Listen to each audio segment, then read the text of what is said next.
I think the first big caveat which I have is this deal was signed yesterday, but we still have not yet seen the official signed version. What we have and what we are working with essentially is the draft text, which also broadly aligns with what was read out at the press conference yesterday by President Olusegun Obasanjo.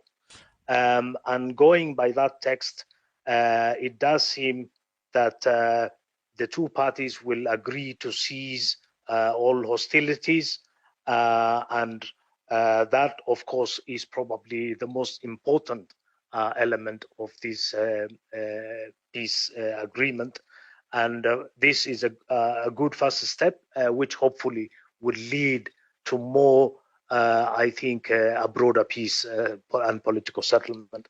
However, I think still it is too early. We are already getting a lot of reaction from Tigray, especially on the issue of disarmament. It is a very sensitive topic, and I'm not sure we have, how the sequence of events leading to that disarmament.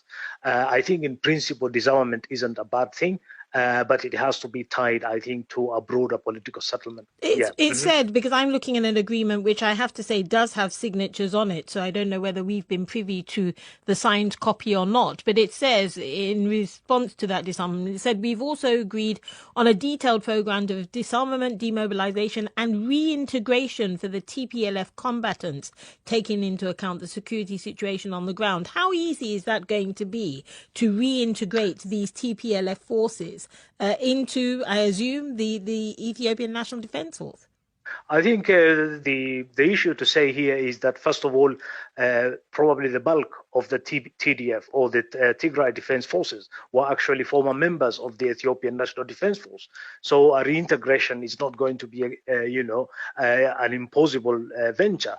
However, I think the key crucial point is not technical, it is political. Under what conditions will the TDF disarm? I guess it's the most important for people on the ground is the fact that now the government has agreed that humanitarian agencies, they're going to try and expedite aid to get to those areas. No, that's correct. I think we should not minimize the impact of this, agreement, especially because the situation in Tigray is dire.